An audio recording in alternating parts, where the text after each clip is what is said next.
ಬರುವಂತ ವಾತಾವರಣ ಕಂಡು ಬರ್ತಾ ಇದೆ. ವಿದೇಶದಲ್ಲಿ ಹೋದಂತ ಮೋದಿ ಕೂಡ ನಾವು ಇಷ್ಟು ದಿನ ಮಾಡಿದ್ದೆಲ್ಲ ನಾಶ ಆಗ್ಬೋದು.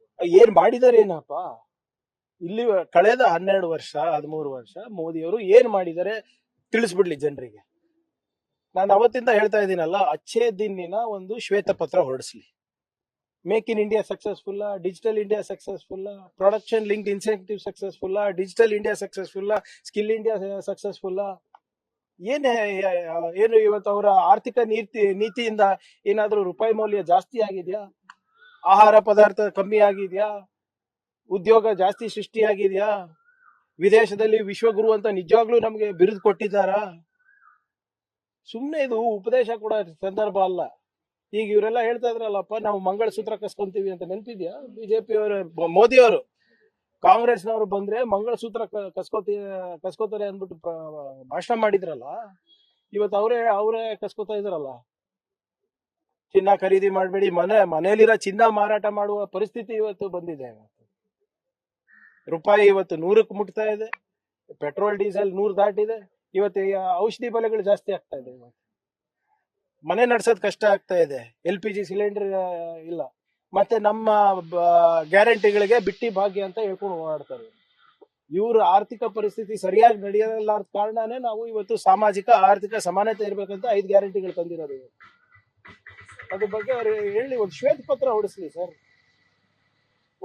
ಇಷ್ಟೆಲ್ಲ ಚೆನ್ನಾಗಿದೆ ಅಂತ ಹೇಳ್ತಾ ಇದ್ರಲ್ಲ ಆಡಳಿತ ಮೋದಿ ಅವ್ರದ್ದು. ನೆಹರು ಅವ್ರಕ್ಕಿಂತ ಚೆನ್ನಾಗಿ ಮಾಡಿದಿರಿ, ಮನಮೋಹನ್ ಸಿಂಗ್ ಅವ್ರಕ್ಕಿಂತ ಚೆನ್ನಾಗಿ ಮಾಡಿದಿರಿ, ಒಂದು ಶ್ವೇತ ಪತ್ರ ಹೊಡಿಸಿ ಸ್ವಾಮಿ, ಸಾಕು.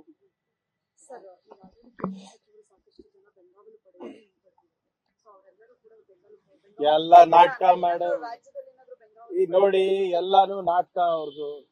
2 ದಿನ 1 ದಿನ ಮಾಡಿದಾರೆ. ಇವತ್ತು ಹೋಗಿ ನೋಡ್ಕೊಂಡು ಬನ್ನಿ. ವಿಜೇಂದ್ರ ಮೆಟ್ರೋ ಹತ್ತಿದ್ದಾರೆ. ದಿನ ಹತ್ತಿದ್ರೆ ಓಕೆ ಅಪ್ಪ. ಈಗ ನಾವು ವೈಟ್ ಫೀಲ್ಡ್ ಹೋಗ್ಬೇಕಾದ್ರೆ ನಾನು ಮೆಟ್ರೋ ಹತ್ತೀನಿ, ನೀವ್ ಯಾರು ಪ್ರಚಾರನೇ ಮಾಡಲ್ಲ. ಏನ್ ಅವಾಗೇನು ಇಟ್ಸ್ ಕನ್ವೀನಿಯನ್ಸ್. 1 ದಿನ ಈಗ ಮೆಟ್ರೋ ಹತ್ಬೇಕಾದ್ರೆ ಹಿಂದೆಗಡೆಯಿಂದ ಒಬ್ಬ ಮುಂದೆಗಡೆಯಿಂದ ಒಬ್ಬ ತಕ್ಕೋತಾರಂದ್ರೆ ದಿನ ಹತ್ತಿದ್ರೆ ಒಪ್ತೀವಪ್ಪ. ನೋಡಿ, ಶೋಕಿ ಅಂತಲ್ಲ. ಫಸ್ಟ್ ಆಫ್ ಆಲ್ ಆಯ್ತು, ನೀವು ಸಂದಿಗ್ಧ ಪರಿಸ್ಥಿತಿನಲ್ಲಿದ್ರೆ ಎಲ್ಲರೂ ಸಹಕಾರ ಮಾಡೋಣ. ಬಟ್ ಈ ಪರಿಸ್ಥಿತಿ ಉದ್ಭವ ಆಗಿದೆ ಹೇಗೆ ಅಂತ ಉತ್ತರ ಸಿಗ್ಬೇಕಲ್ಲ ನಾಗರಿಕರಿಗೆ. ಮತ್ತೆ ಈ ಪರಿಸ್ಥಿತಿನಲ್ಲಿ ಇದೀವಿ ಅಂದ್ಬಿಟ್ಟು ಸರ್ಕಾರ ಒಪ್ಕೋಬೇಕಲ್ಲ.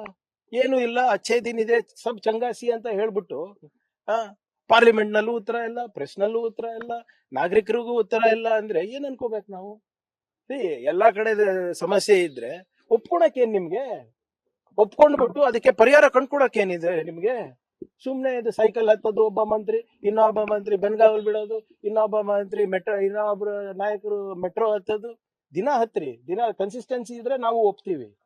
ಬಟ್ ಈ ಪರಿಸ್ಥಿತಿ ಉದ್ಭವ ಆಗಿದ್ದು ಪಾಪ ವಿಜೇಂದ್ರ ಅವರು ಮೆಟ್ರೋ ಹತ್ತ ಪರಿಸ್ಥಿತಿ ಯಾಕೆ ಬಂತು ಅದಕ್ಕೆ ಉತ್ತರ ಕೇಳ್ತಾ ಇದೀವಿ. ಮೆಟ್ರೋ ತಗೊಂಡಿದ್ರ ಸಂತೋಷ, ದಿನ ತಗೊಳ್ಳಿ, BMTC ತಗೊಳ್ಳಿ, ಎಲ್ಲ ಬೇರೆ ಬಿಜೆಪಿ ಶಕ್ತಿ ಯೋಜನೆ ಉಪಯೋಗ ಪಡೀರಿ, ಬೇಡ ಅಂತ ಇಲ್ಲ.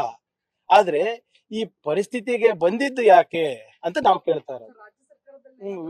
ವಿಜೇಂದ್ರ ಅವ್ರು ಇರ್ಬೋದು, ನಾರಾಯಣ ಸ್ವಾಮಿ ಇರ್ಬೋದು, ಅಶೋಕ್ ಅವರು, ಇವೆಲ್ಲ ಸರಳತೆ ಮಾಡ್ತಾ ಇದಾರಲ್ಲ. ಯಾಕೆ ಈ ಪರಿಸ್ಥಿತಿ ಯಾಕೆ ಬಂತು ಅವರಿಗೆ, ನಮಗೆ, ಅದಕ್ಕೆ ಕೇಳ್ತಾ ಇರೋದಲ್ವಾ ನಾವು.